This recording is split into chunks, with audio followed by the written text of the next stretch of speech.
Every day, something dramatic happens in the Caribbean that affects our lives. We'll give you the details. We'll give you the facts on Caribbean Perspective with Eddie Frederick. Host Eddie Frederick. So glad you can join us. Trinidad and Tobago's Police Service Commission, PSC, calls for a retraction and apology.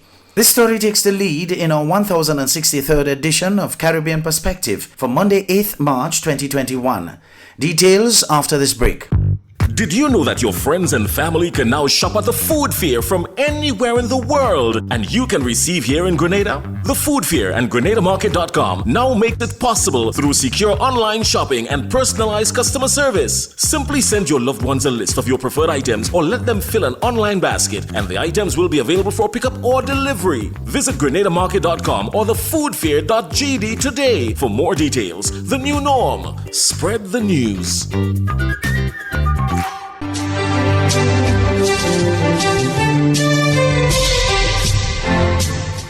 Welcome back.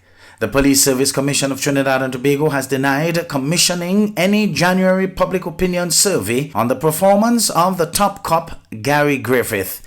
Urvashita Rupnarayan of TV6 News reports. The Police Service Commission rejects any assertion they are behind a survey geared at measuring the performance of Police Commissioner Gary Griffith.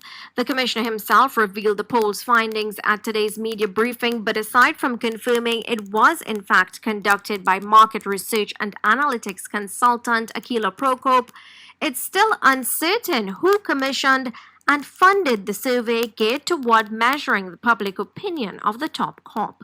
The Police Service Commission called for an immediate retraction of today's Guardian front page article, which they describe as false and misleading. In a statement issued this afternoon, the Commission says, quote, in this article, the writer asserts that international market research and analytics consultant Akila Prokop, on behalf of the Police Service Commission, conducted the online survey, and that the Police Service Commission, ahead of its review of Commissioner of Police Gary Griffith's performance, revealed the result of the survey. This assertion is untrue, misleading, and negligently made, end quote. The Commission criticized the newspaper for not considering whether the statement is true or the potential negative fallout on the independence and integrity of the Police Service Commission. The Commission notes 2 surveys of the TTPS are conducted annually, the Public Trust, Confidence and Satisfaction Survey and the Employee Satisfaction Survey. They also gave the dates these surveys had been conducted in 2020. In both instances, they say they use in-house resources and adhered to the principle that the performance appraisal of the Commissioner of Police is confidential and must be guarded from inappropriate disclosure. The PSC called for an immediate retraction and apology. Urvashi Tawari Rupnarayan, TV6 News. Meantime, Prime Minister Dr. Keith Rowley has described Wassa as a place corrupt to the core, and he promised to do whatever is necessary to clean up the public utility. More from TV6's Elizabeth Williams. Wassa was a place where people were doing as they like. It was a feeding trough for the privileged. It was a place that was corrupt to the core. Dr. Rowley said the first step was the compilation of the report, as change has to come at Wassa. He referred to 2015 when 2 fires occurred at the record-keeping unit of Wassa. Anybody who reads that report will get angry because everything that is bad, that could go wrong, is going on at Wassa. Everything that anything you would think of that is bad is going on there. So the first thing that has to happen is that you have to put people in there who would set about to treat with those issues as best they can, and then come up with a program for replacement. He said whatever has to be done will be done for greater efficiency at Wassa. However, at this time, we are not considering any privatization. That which we had tried that before, and it was not successful, so it's no guarantee that a private sector arrangement. Dr. Rowley said there is no single-dose medicine for Wassa, as there are serious deficiencies in transmission, distribution, in the management of the workforce, management of monies, and the availability of equipment. One thing that the country could be clear on is that this government has the resolve and the intention to deal with those problems. The Prime Minister was at the time speaking on the Rise and Shine program in Tobago. Elizabeth Williams, TV6 News. Over in St. Lucia, former Prime Minister Dr. Kenny Anthony urges officials to do a better job at convincing the general public of the importance of taking the vaccine. According to Dr. Anthony, not enough is being done to educate the public, which could lead to an increase in vaccine hesitancy. Solange Alfred of HTS News Force reports. Former Prime Minister and Viewfort South MP Dr. Kenny Anthony spoke to News Force moments after he received his first AstraZeneca vaccine shot. No, very, very simple. Hardly ever felt it. The five-term parliamentarian, who has represented the constituency of Viewfort South for 24 years and led the country from 1997 to 2006 and again in 2011 to 2016, detailed his motivation to take the vaccine. The 70-year-old political giant was candid about his susceptibility to the virus. I'm in the vulnerable category. I'm 70 now, so I'm within the category that is defined as vulnerable and susceptible. And people like me lead a very public life, so you have constant engagement with the public, and therefore it's essential that there be a degree of security. Dr. Anthony believes vaccine hesitancy is detrimental to the current advocacy and education campaign aimed at persuading citizens to get the jab. He is calling on the medical fraternity to engage the public in a wide-ranging Q&A session on everything vaccine-related. I think they're doing a bad job of communicating to the public. And there are a lot of issues with the number of vaccines we have, because even with the 20,000 vaccines, you're already talking about 10,000 persons. We have a population of 170,000.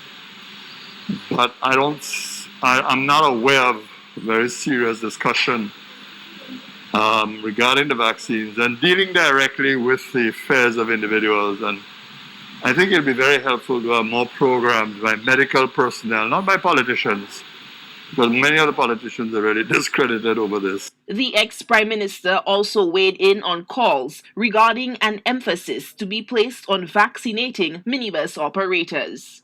There are persons in the community who interact with sizable numbers, like the bus drivers. And I think perhaps it's a good thing. It makes good sense to engage them, to allow them to have the vaccine ahead of others. I think a lot of people understand the need for prioritizing certain individuals and certain groups, quite apart from the traditional definition of persons on the priority list. High on the priority list for the first phase of the vaccine program are the frontliners, deemed to be medical professionals, law enforcement officials, emergency responders, the elderly 65 years and older, immunocompromised individuals, and persons with pre-existing conditions. Solange Alfred, HTS News Force. You're listening to Caribbean Perspective with Eddie Frederick.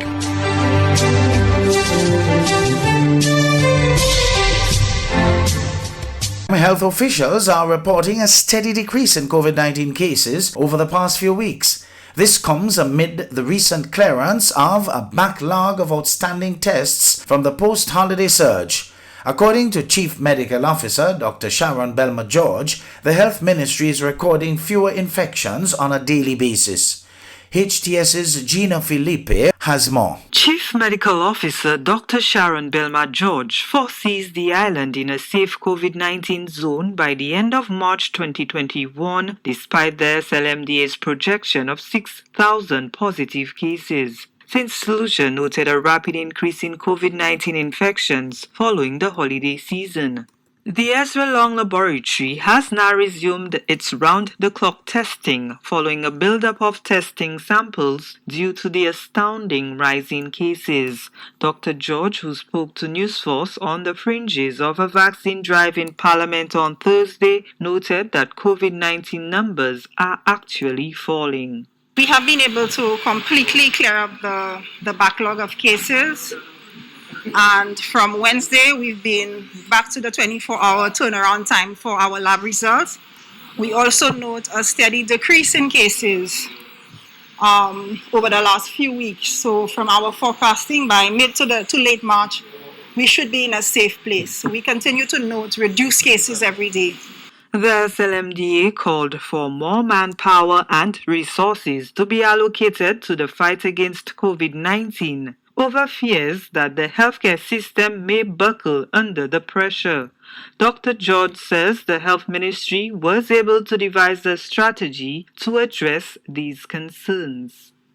We've held meetings with the SLMDA and we've updated them on our analysis, and we have been able to come up with a plan moving forward with them. The Chief Medical Officer is encouraged by the COVID-19 vaccine response. Yes, our teams this week, apart from the clinics that we're doing the elderly homes. We're also doing a lot of home visits, as we note that 78% of the cases are over 50. So we have been targeting those groups within the community. So far, we've been getting marked increases in the number of cases, in the number of persons coming in at the various sites. So we are pleased with the response thus far.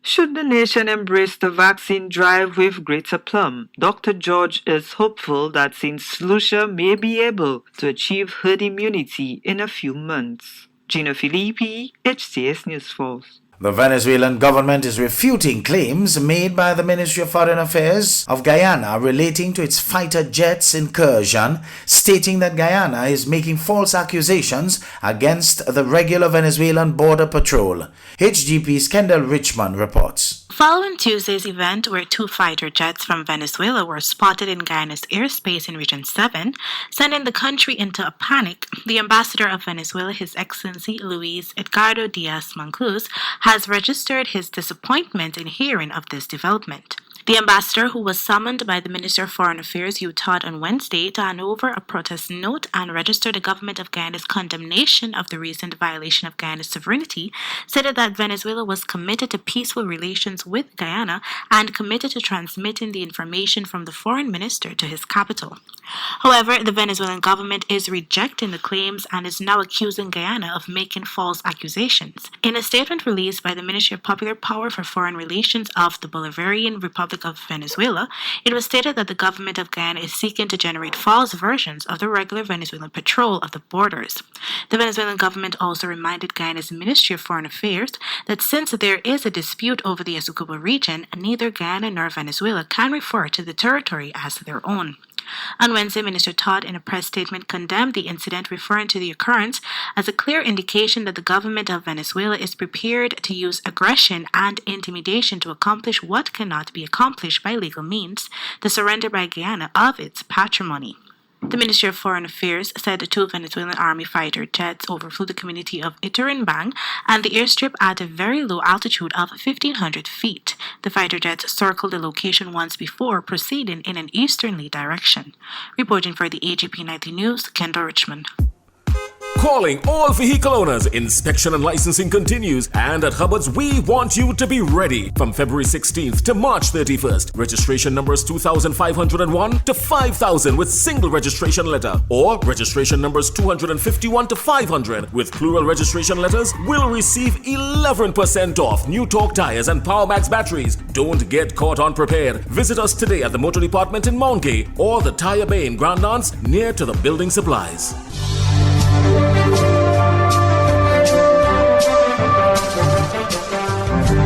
I am Eddie Frederick. This has been Caribbean Perspective, a whole new approach to highlighting developments in the Caribbean. In the meantime, please continue to log on to CaribbeanPerspective.com for more daily news and more.